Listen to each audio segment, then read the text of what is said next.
You want to talk about top bar hives? I had a request. So why would you want to do a top bar hive? One of the reasons a lot of people find a top bar hive appealing is because it's horizontal and you don't have to lift boxes. It's hard to beat that I never have to lift a box.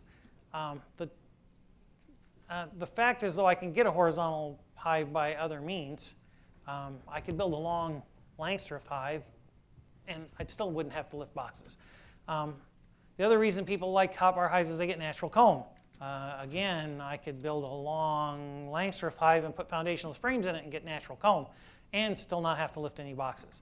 But I like 1.25" spacing, and if I'm making my own top bars, it's real easy to rip them all 1.25" instead of ripping them 1.5". So I kind of like that about them, but I can shave the end bars down on a Langstroth frame and get the same spacing.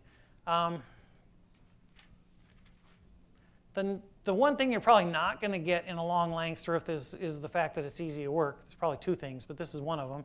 It's easier to work in the sense that you don't expose as many bees all at once.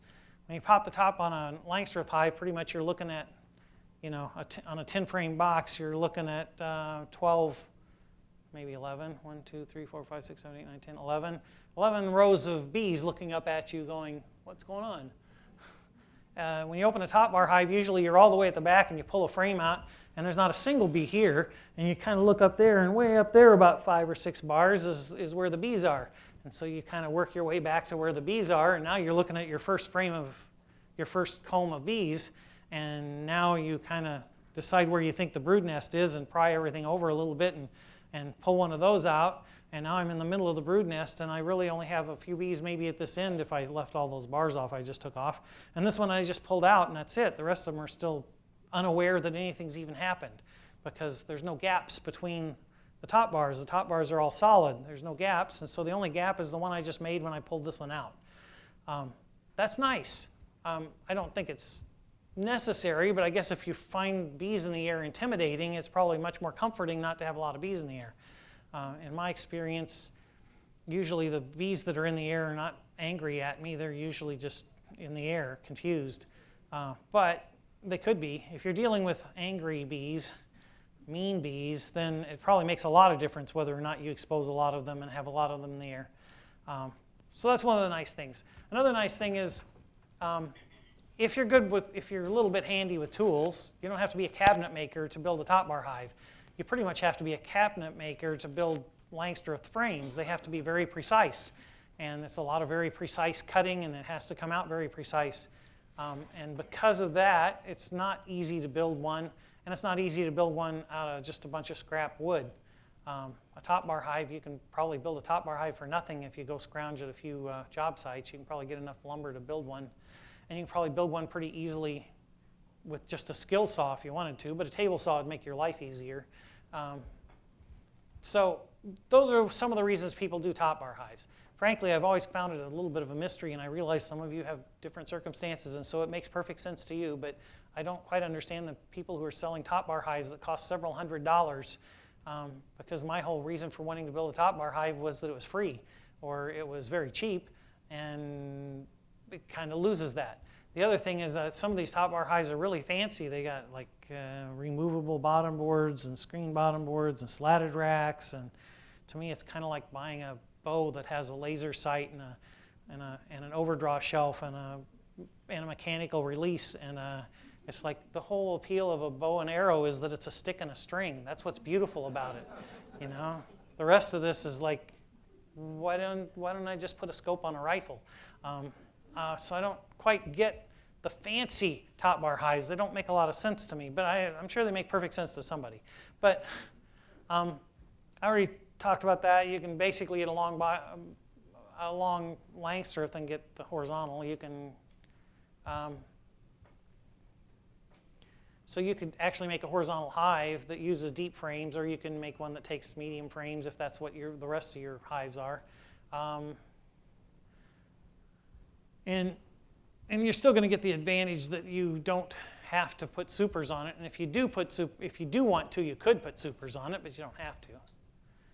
This is a long This might actually be a long Langstroth that I have top bars in, because you can put top bars in it and make it a top bar hive, or you could put frames in it and use it for a frame hive. Here's another horizontal hive.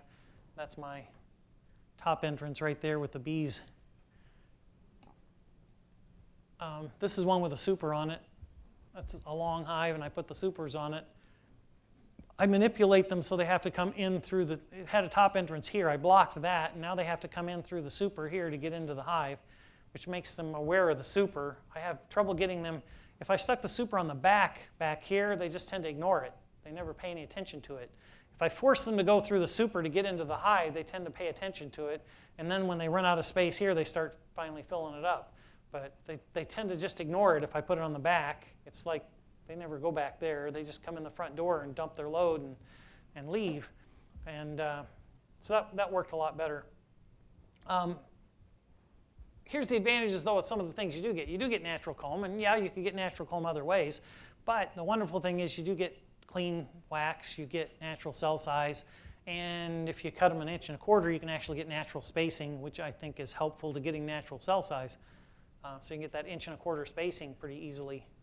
And we already talked about all the wax and getting clean wax and that it's all contaminated and blah, blah. We did all that, right?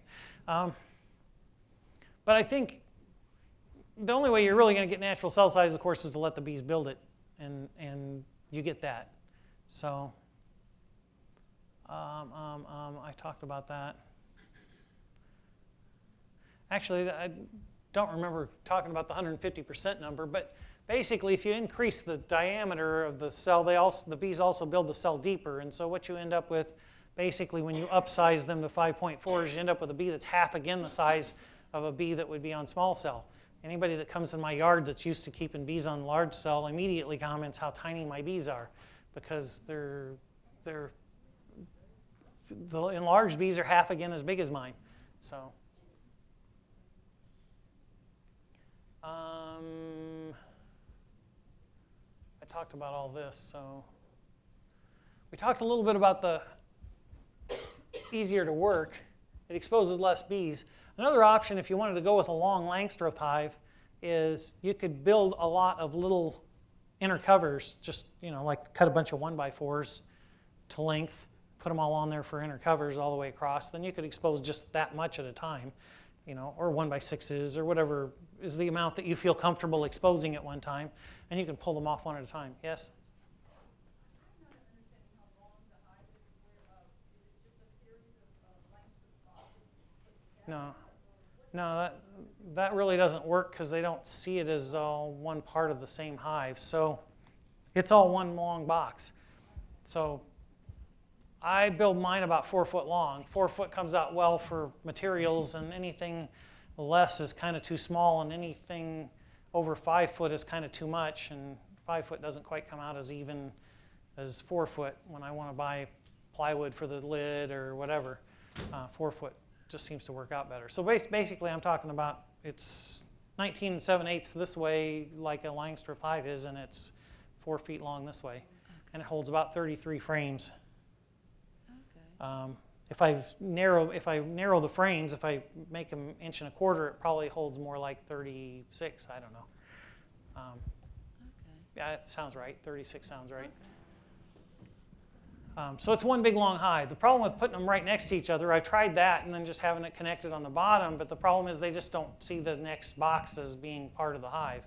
They need that communication where they can just walk right down the inside wall all the way to the other end, and then they see this as all part of the colony. Yeah?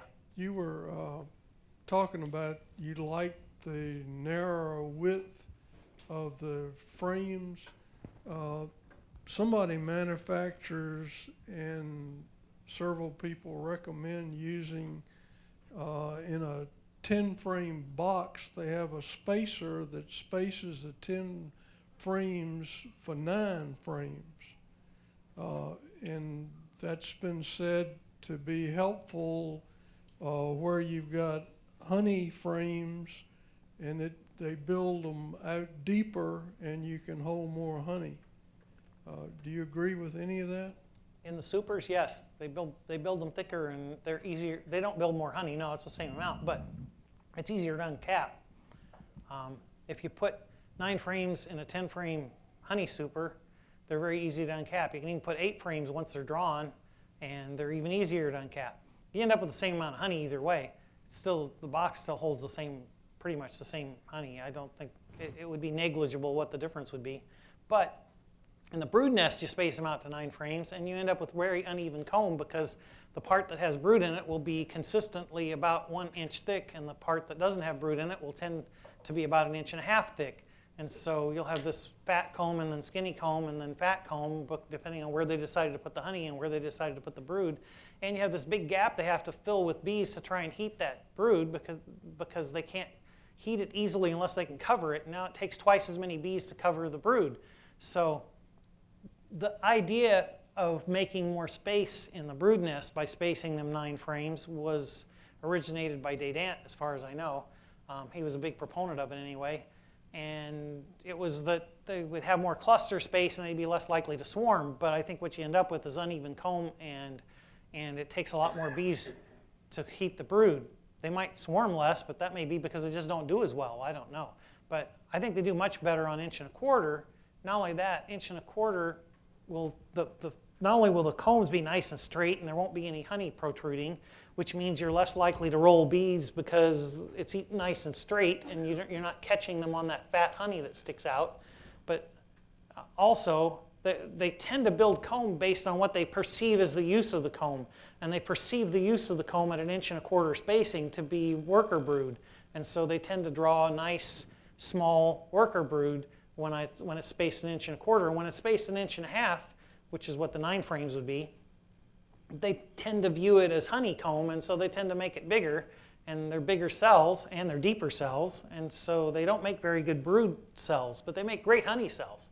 So I like them spaced wider in the honey supers. I like them spaced narrower in the brood nest. I think Hoffman's view of the world was he was looking for a compromise between what they would do for honey and what they would do for brood, and he was trying to come up with one size, and he came up with 1 3/8, which was halfway between the 1 1/4 and the 1 1/2. So, does that make sense? Other questions? Okay. This is probably the number one appeal of a top bar hive from my point of view, is that it's very easy for anybody to build who has reasonable woodworking skills. And by that I mean if you can rip a board and you can cut it to length, you can pretty much build a top bar hive and make it come out pretty decent. Where to build Langstroth frames, you're talking about ripping little tiny skinny pieces and cutting little tiny notches and making everything come out perfect. So basically the only critical dimension on a top bar hive is the width of the bar. And even that, people make them all the way from 1 1/4 inches to 1.5 inches, and seem to come out all right. The 2 kinds of top bar hives are typically called a Kenya top bar hive and a Tanzanian top bar hive. The theory of a Kenya top bar hive is that the sides are sloped, and so they will attach them less. And the theory on a Tanzanian top bar hive is it doesn't make any difference. They won't attach it any more or less, so you may as well make it square. It is true the slope sides, I think, help with the stress on the comb, because when you got a square comb and it's really heavy with honey and you're holding it in your hand and you tip it a little this way, sometimes this part is getting some stress this way. Where with the Kenya, you could get all the way to where that was in a straight line, that angle of the comb was in a straight line with gravity, and you really haven't created any extra stress this way and this way. So I think it's a little sturdier, but other than that, I don't see that it really makes that much difference. This is a Tanzanian top bar hive that I built. Those are 1x12s, 4 foot long, and that's a 1x6, 4 foot long. And actually, this is after I've nailed it and flipped it the other way around. I nailed it upside down, then flipped it right side up. So the 1x6 is nailed into the 1x12s. And then I nailed and then screwed this 15-inch 1x12 into the end of the 1x6 down here. and then I spread these out to the corners. So these are all, I don't have any angled cuts. All I did was cut a 1 by 12 into two 4-foot pieces, two 15-inch pieces, and a 1 by 6 that's cut to length at 4 foot. Maybe it's not 4 foot. Actually, it's like 1.5 inches short of 4 foot. And then this is, I spread them out, and then I put deck screws in here to screw this end in, because if you go prying on any of the bars against the end, you'll pry that off if it's nailed in. You need it to stay, so I screwed it in with deck screws. This is it all put together with the top bars in it. The top bars, here's one top bar with nothing on it. This is just a 1 by 2 or 1 by whatever, ripped to 1 1/4 inches with a corner that I cut off to make the equivalent of a chamfer molding. You could buy the chamfer molding, but I just ran a 1 by through a table saw and cut the corner off to make this triangle here. So every one of these has that triangle on it, and the triangle is cut to fit from wall to wall, so it fits down in there, but it keeps it from sliding side to side, if that makes sense. So then that's all the bars, and then this is just an old scrap piece of plywood that was laying around that handily enough had an arch to it, so there's actually a little air gap right there. It'd be perfect. If I didn't have that, I'd probably throw a 1 by 2 on both ends just to make an air gap, because on a hot sunny day, you don't want the sun beating down on the roof and then getting those top bars hot and then making the comb collapse. You kind of want an attic where the air can blow through. It just happened to come with an attic. But where's your entrance? my entrance is on the end. When you put all the bars in, there's always going to be a gap left on the end, and that's my entrance. So that's my entrance right there. This is sitting on top of those bars. There's no bar here, so that's the gap that the bar created. See what I'm saying? The top is sitting on top of this bar. So this is that gap. Does that make sense? This is holding the lid up to here. It makes this gap. So if I slide the top back, here's my gap. That's probably 2 inches, 1.5 inches. I don't know. I don't care. It's whatever it is.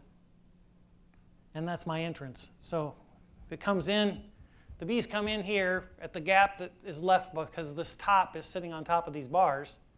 And then they come in this gap that's made because the bars never come out even. And so somewhere there's going to be a gap anyway. So I just make sure the gap's right here in the front. And they come in that gap and they fly down here and into the hive. Or around the comb here or wherever they wanted to go around. Does that make sense? So here's the front wall, there's the bottom, there's the cover, and there's the bars. So basically it's just there. I didn't make it, it's just there. I mean, there's already going to be a gap because the bars are never going to come out even. There's already going to be a gap because the cover is sitting on top of the bars. So the entrance just comes along for the ride. I don't make an entrance, it just has an entrance. So there's a comb. This is not the natural shape of comb. This is the natural shape of comb when it's in a box that's shaped like that. And it's another thing I hear from top bar hive people. It's like the comb is more natural in shape. Well, if that box was square, that would be square. If that box was octagon, it would be octagon. If that box, it's shaped to the box. I don't know that it's any more or less natural, but I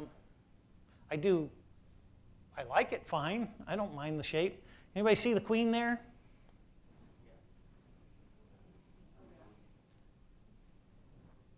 I even cheated for you. I marked her. Yeah, she's got a green mark on her. She's right there.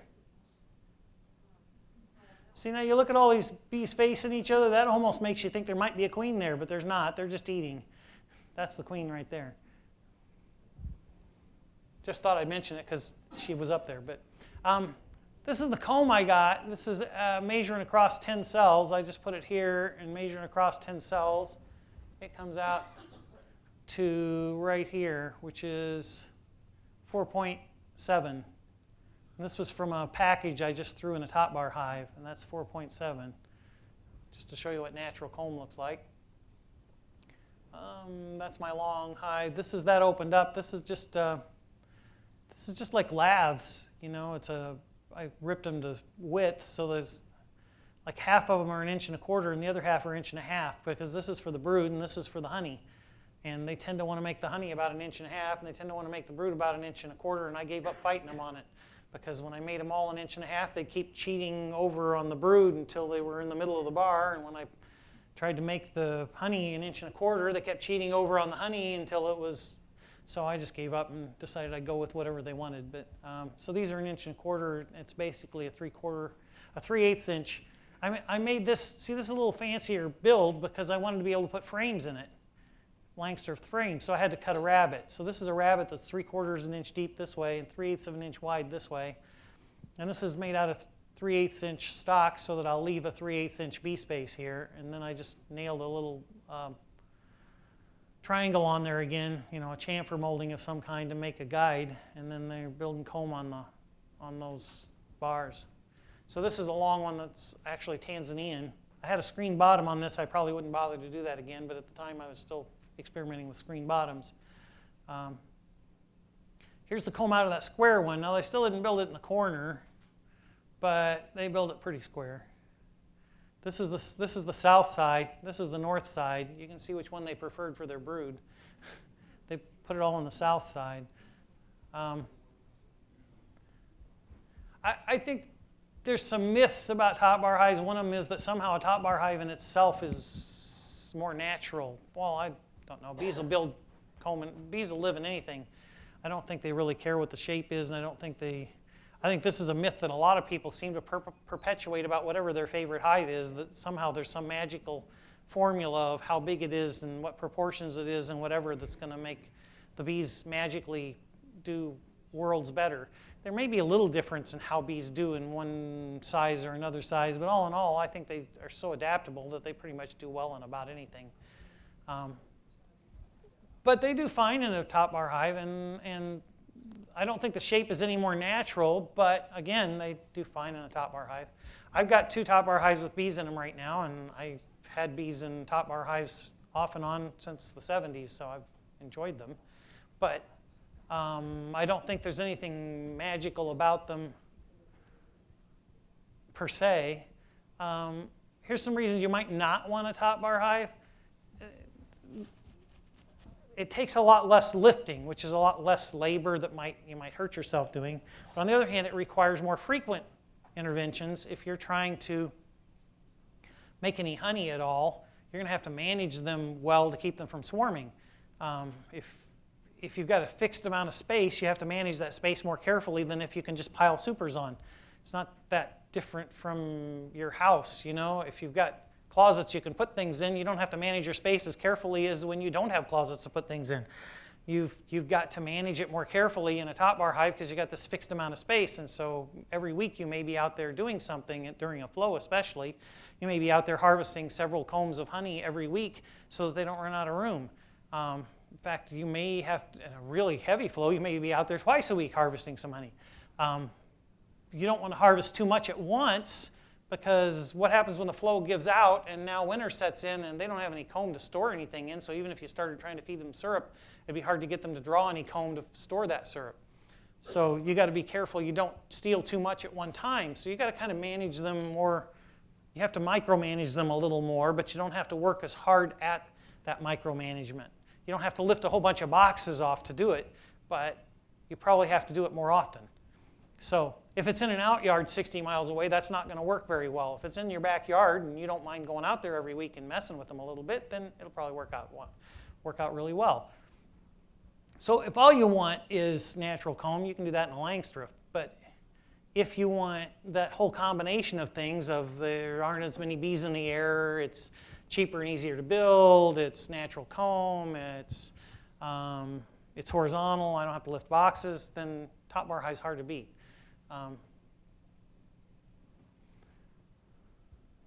So yeah, if all you want is horizontal so you don't have to lift so much, I'd probably build a long Langsdorff, because then you can buy a nuke, put it in there. In fact, you can even build this long Langsdorff and then make some top bars and put top bars in it and run it as a top bar hive. And then if you ever need bees, you can buy a nuke and put it in there and it'll fit. Instead of, I bought this nuke, I had this top bar hive, how am I going to get these bees in the top bar hive? You can eliminate that problem by building a long Langsdorff and then just putting top bars in it. And these are the typical mistakes people make. I don't know how to help newbies on this. I really don't, because people seem to have this flaw in general, and other people are trying to help them have a flaw. And you put all these flaws together, and they tend to add up. So you have this first flaw that I think this thing is really important, and so I tell you that it's really important, and you don't have any idea if it's really important.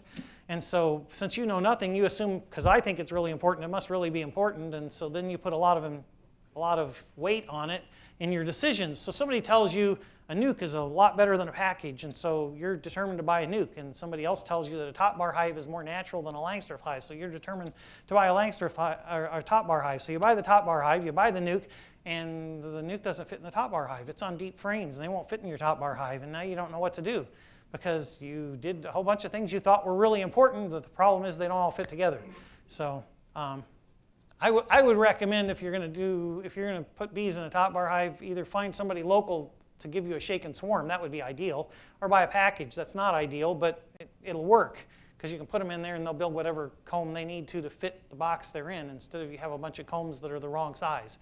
So another mistake that people typically make is they're convinced that you can't direct release the queen. I always direct release the queen, but they're convinced you can't direct release the queen. So they hang the queen cage in there and they build the first comb off of the queen cage, and the queen cage is hanging right between two bars, so that comb is not where it's supposed to be. And bees build parallel combs. They're going to build the next one not where it's supposed to be, and the next one not where it's supposed to be, and the next one not where it's supposed to be. And so then the next mistake they make is they assume, well, they'll get the hang of it. I'll just let them keep going. And they just keep making a bigger and bigger mess that you can't deal with. And so you really need to not hang the queen cage in there and direct release her so that they can build that first comb right. Because if they don't build that first comb right, it's pretty much just going to get worse. An awful lot of top bar hives out there are too small. A lot of the plans that are out there are too small.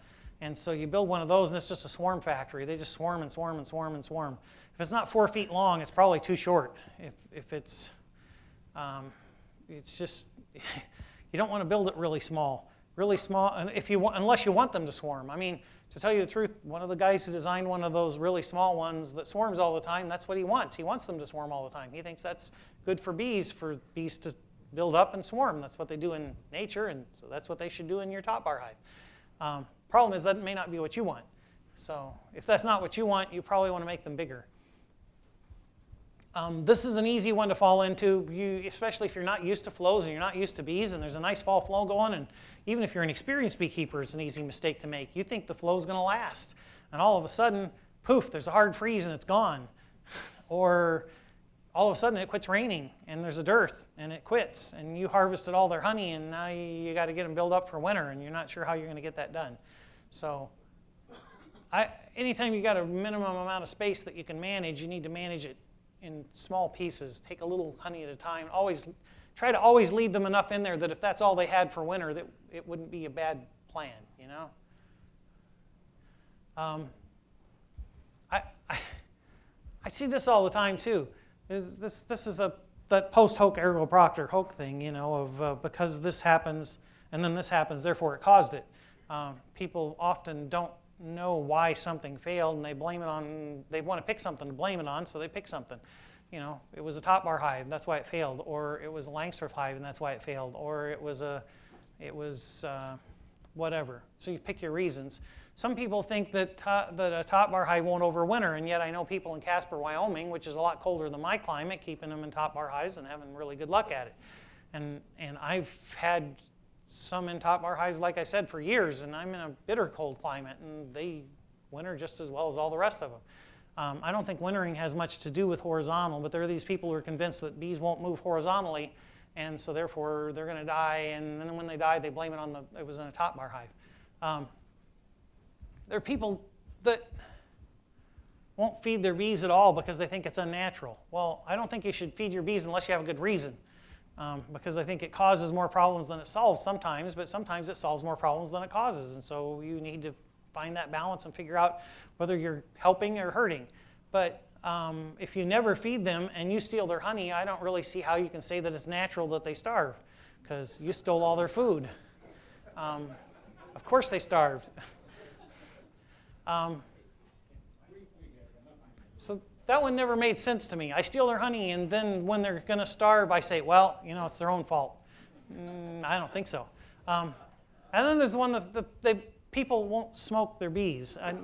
They're convinced that it upsets them. Well, let me tell you how to upset bees. You stick a bunch of fuel in a smoker, and you get it going until there's flames shooting out the end. And then you put it up to the hive entrance, and you blow those flames in there for a little while until you see smoke pouring out the top. You'll have some very upset bees, and you will conclude that smoking your bees upsets them. And you're right. You upset them by doing whatever it was you were doing. I'm not sure I would call it smoking them. I think I'd probably call it flame throwing them. But a lot of smoke isn't what they need, and a lot of flames are definitely not what they need. When it comes to smoke, less is more. You don't want none, but you want just enough, just a little bit, just a little in the door, a little over the top, and you got the smoker blowing smoke in the air in general, and they'll probably usually stay perfectly nice for you the whole time you're working on them. And if they start to get a little louder and a little more wound up, you blow another little puff in the door and go back to working. And that works great. We human beings have been using smoke on bees for at least 10,000 years that we can document and prove. And there's one reason we've been doing it, because it works. And the other argument I have with this is there's this idea that somehow not only am I being mean to them by smoking them, and upsetting them, but that somehow this is worse for them to smoke them than to just let them get upset. But if I smoke them and I leave, in fact, if I'm just still working them, if I smoked them, in about a half an hour, they're already starting to act like I forgot to smoke them if I don't smoke them again. So pretty much it seems to be wearing off in about 30 minutes. If I let them get worked up into a real fury because I didn't smoke them, they'll be mad at me for the next 3 weeks, at least. So I think the effect of not smoking them is a lot longer term as far as disrupting the hive than if I smoke them. Smoking them isn't disrupting the hive. Of course, part of this is that whole myth that when you smoke them, they somehow start scarfing down all the honey they can get a hold of, and I don't think that's true at all. I've opened thousands of mating nukes with no smoke because it's the best way to find a queen is to not smoke them, and I don't see any more heads in the cells than when I smoke them. It doesn't seem to make any difference. The bees will stick their heads in the cells when you open up a hive and start sucking down some honey. It's just what they do. Or maybe they were already doing it before I opened it. I don't know. But I assume that some of them are sucking some down for some reason, but I don't know. But smoke seems to have nothing to do with that. I think smoke just interferes with their sense of smell, and that's why it works. They don't smell the alarm pheromone. They don't tend to get excited. When one bee gets a little excited and kicks out some alarm pheromone and there's no smoke in the air, well, then it gets some more bees excited. But when there's some smoke in the air, they don't smell it and they don't get excited. I would highly recommend you light a smoker, even if you just set it on the ground and don't use it. It'll actually, if you light it and set it on the ground and don't use it, it will be much more effective than if you use it as a flamethrower at their entrance. And it will work really pretty well just having a little bit of smoke in the air. Now, one little puff when it's cool, the other thing you want to look at is how hot is this smoke. If you put your hand in front of it and it burns you, then you shouldn't be pumping that in the hive because it's going to burn them. And you're not supposed to be burning them. You're just supposed to be putting a little smoke in the air. Another way to look at this is if you're standing around a campfire and you get a little whiff of smoke, it's actually kind of pleasant. It's no big deal. You get a whole face full of smoke till your eyes are all tearing up. That gets you upset. You don't want to dump smoke in there until it's just pouring out the top. You just want to put a puff in the door and a puff on the top and go to work. I've had newbies watch me when I'm opening a hive, and that's a very typical reaction. Is that all you're going to smoke them? Well, yeah. Well, they thought you're supposed to just pump it in there until, I think they watched too many YouTube videos. There's probably somebody out there pumping it until it pours out the top, you know? But that's not really what you want. Any other questions about top bar hives? Do you find it difficult to feed them, to get food into a top bar hive? Do you need to feed them? Do I find what? Do you find it difficult? Oh, difficult. It's more difficult if you take too much comb, you tend to take the comb with the honey. Of course, you might do the same with Langstreths if you're doing cut and if you're doing crush and strain.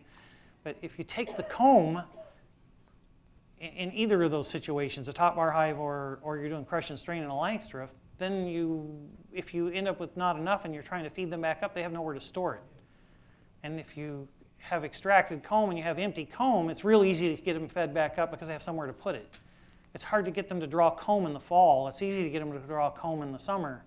You know, so if it's fall and now you're trying to feed them back, yes, it can be difficult, but it's not really peculiar to the top bar hive so much as it is to if you're not extracting. If you're not extracting, you've got to be more careful not to take too much because it's difficult to get them to draw a comb at the time when you might decide you need to feed them back up. Does that make sense? So you can create a problem if you're not careful. It's difficult to get them fed back up to where they're ready for winter. Yeah.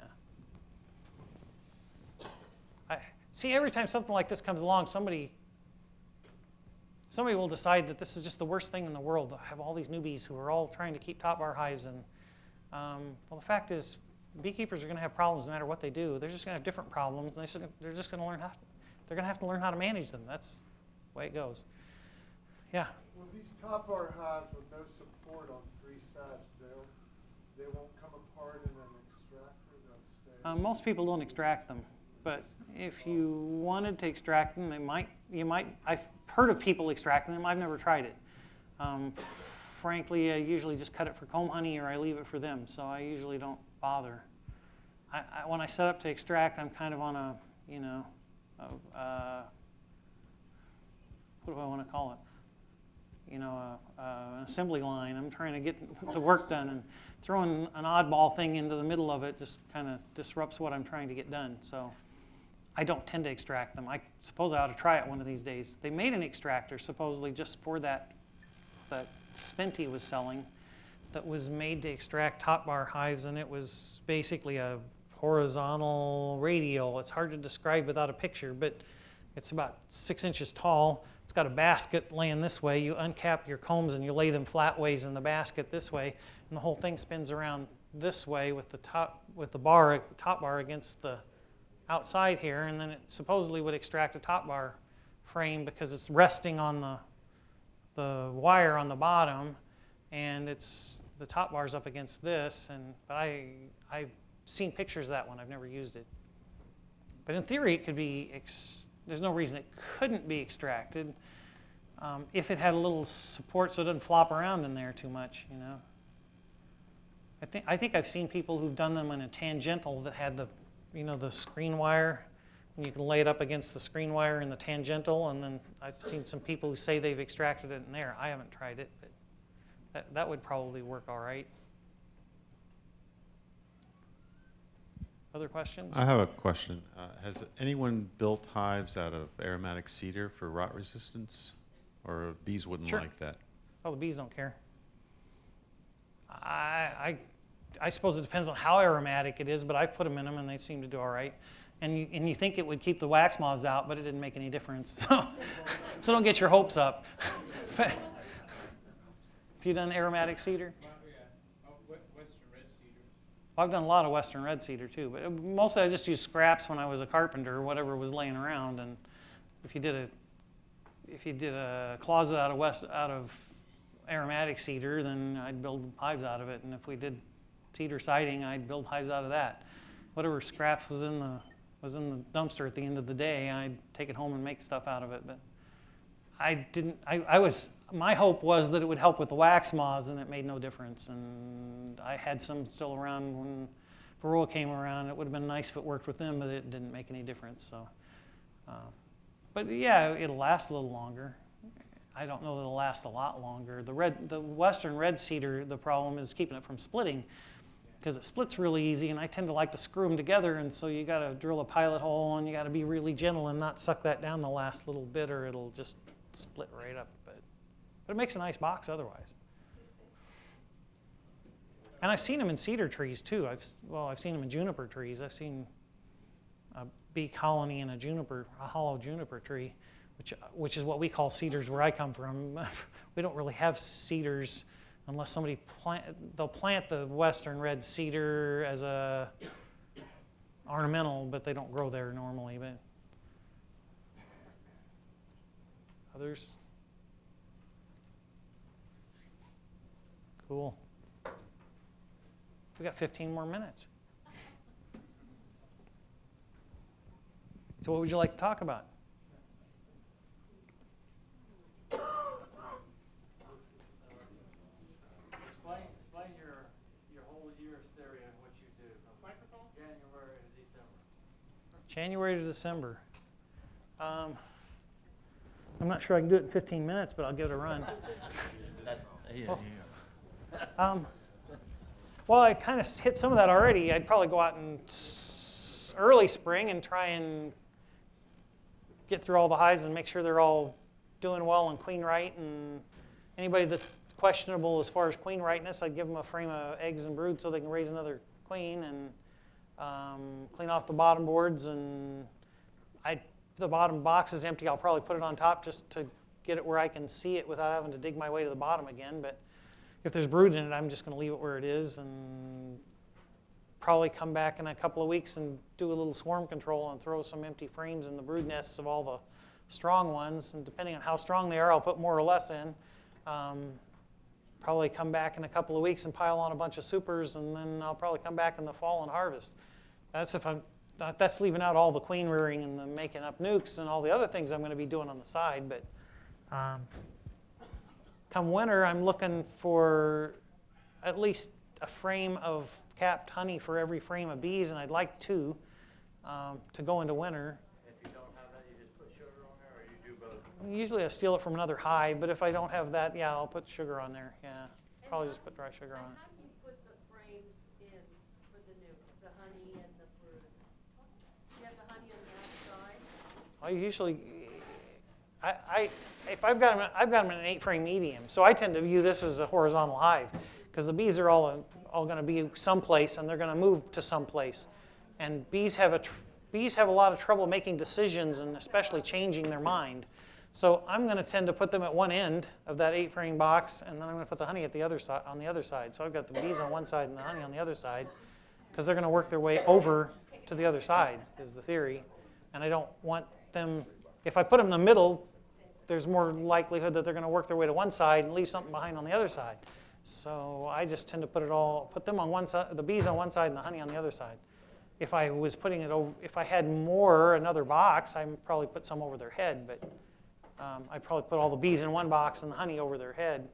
But I'm not sure that really works out. They always seem to end up in the top anyway, but at least I started out the way I think they're supposed to be, and they'll end up the way they think they're supposed to be if I do it early enough. Now, typically though, I'm raising queens, so probably in about 2 weeks I'll start my first batch, see how it goes. They may not be too enthusiastic about it, but it'll give me something to do because I'm getting anxious to start some, and they're starting to raise some drones, and so it'll probably work. So I'll probably start my first batch of queens, and it probably won't go that well. The next batch will probably go better, and the next batch will go better, and then after that it'll stay about steady until the flow gives out. I could probably raise several batches of queens. I'd probably do one a week all along the way.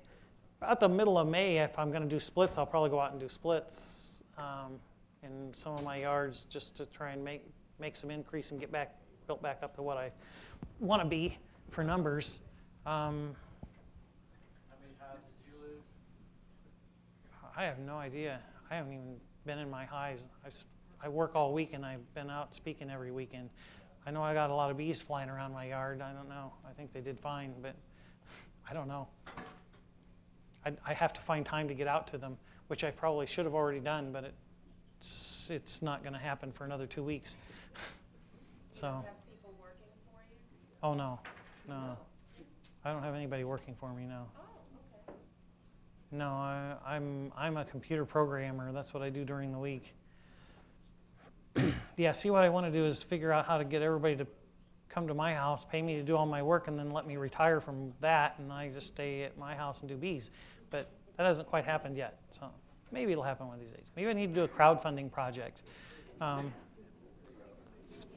Seems to be working for some other groups. I don't know. Oh, I suppose we could do that with the. Since I only got 10 minutes, it can't get too long-winded, right? I get all this stuff about the honey flow hive everywhere I go. I don't know how much background I want to give to everybody who hasn't already heard of it, but these guys in Australia started bugging me about a year ago that they had this coolest thing they invented and that I should look at it, and I needed to sign a non-disclosure agreement, and I just kept telling them I didn't think it was possible that they invented anything new, and I really didn't have time to mess with it. So eventually they finally got me on the phone and convinced me to sign the agreement so I could see it, because they just keep telling me how cool this thing is. And so I watched the video, and then I called them back and I said, well, why are you guys pulling my leg? Is this an April Fool joke?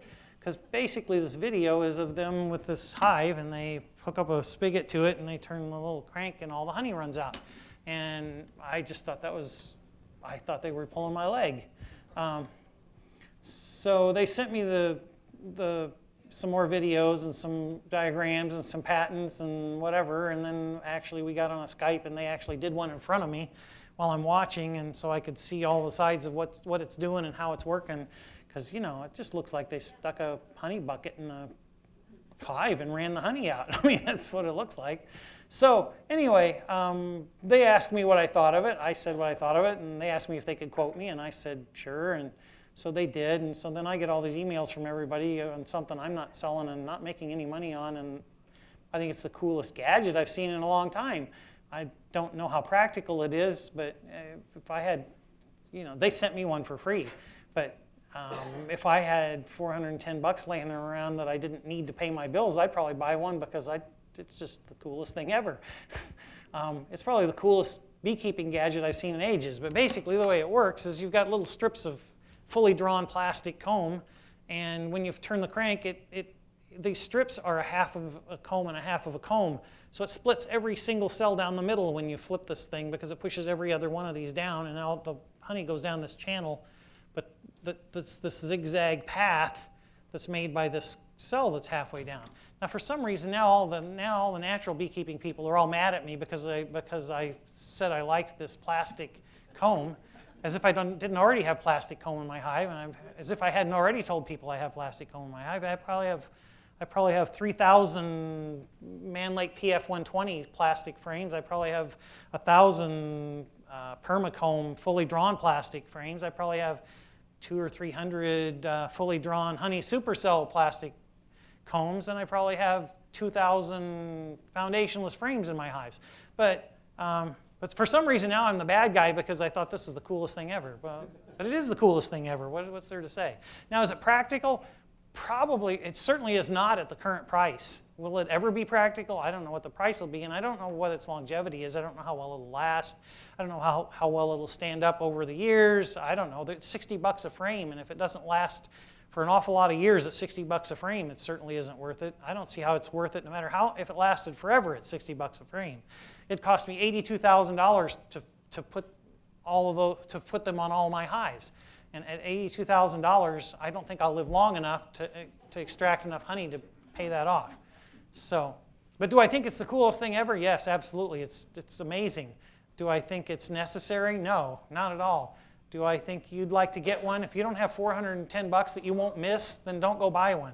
But if you got $410 that you'd like to spend on a toy, I think it's an awesome toy. I'd spend $410 for the toy. Sure. I don't know how it's going to work out in the long run, and I'm not endorsing it, telling you it's going to change your beekeeping and you should all go buy one. In fact, I probably think most of you probably shouldn't, and like I said, unless you just got the money to spare and you want to play with it. Boy, if you got the money to play with it, it'd be a fun toy to play with. So that's all I have to say on that. Anyway. How big are the frames in it? Oh, they're all deeps this way, and they're about 1.5 inches this way, just the frame, not counting the space. So do they just keep filling up the same too? Oh, they'll fill it back out. The idea is that you've got a window on this side, and you've got the sort of a window that's made out of the end bars of this, because they're just solid across here and they're clear. So you can see when these are full, and you can see when this outside one is capped. And the theory is that the outside one's not going to be capped first, it's going to be capped last. So when it gets capped, probably all the rest of this is capped. So then you can drain them all, and then they'll just empty them and refill them. So again, when the outside's capped again and this is full again, then you could probably drain them again. So it actually moves over? No. It's all in the middle. No, they're all separate frames. You have to drain each frame. Oh, so it has a little slicey thing in between each one. Between each cell Okay. on each frame, and its entire box full of the frames, yeah. Okay. It looks like it just comes like right down the middle, but now that makes Well, the other thing is how you can hook up one hose to one frame and drain one frame, or you could make a manifold that hooks up all 6 frames or 7 frames, depending on whether you got a 10 or an 8 frame, and then you could drain all of them at the same time if you ran it all into one bucket with a manifold on it. That's what I build. I build a manifold and then ran it into a bucket with a hole just big enough for the hose. For some reason, everybody seems to obsess on other things that are irrelevant in the whole thing. They obsess on the fact that how can they be in the bee yard and they're doing this and there's no bees anywhere and there's yeah, they're just trying to make a video to show you what the thing does. You know, I don't get it. The point is it works. You know, I don't think the rest of it's real relevant.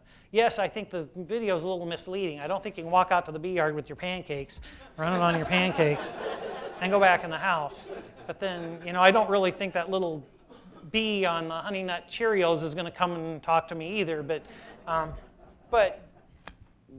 it does actually work, and I don't think you want. The other problem with that is you run some honey out. Now you broke them open. Now they're going to start refilling them, and now I don't know if they're you know, ripe or not, because I interrupted the whole process. I think you got to wait till they're all capped, and then you got to drain them all, and then you got to wait till they're all capped, and then you got to drain them all. And I suppose you could drain the outside frames and leave some of the inside frames, but because then you could figure when they filled them again, they're probably all capped again. But if you drained the inside frames, then how would you know when they're capped when you left this one already capped, and you wouldn't be able to tell. And so obviously you're going to have to think a little bit to manage it and do it right. And yeah, everybody's complaining all the newbies won't understand that and they'll screw it up, and of course they will. They screw up everything, they always have. That's life. Any newbie in any field is going to make mistakes, and they're going to learn from them, and they're going to figure it out, you know. It'll all work out. And yeah, it'll, you know, whatever. The other argument is it's going to bring in all these beekeepers who otherwise never would have gotten into beekeeping, and they shouldn't get into beekeeping. Well, all I can say is this. I live in Nebraska. The early pioneers, they were an entirely different group because they had to pack up their stuff, put it in a wagon, and walk all the way to Nebraska. And you had an entirely different class of pioneer than you did once the transatlantic railroad came through, because then you could hop on a train in Pennsylvania and 2 days later you were in Nebraska. Do you think you got the same quality of people? No, you didn't, but you had a filter before that filtered them out. You know, it was called hard work and misery. But is that any reason that we don't build a railroad? No, I don't think that's going to work. We're going to build the railroad anyway. So I'd say get used to it. They'll figure it out. Yes, you'll get some people who will quit, and you'll get some people who will stay, and it'll all work out. Okay.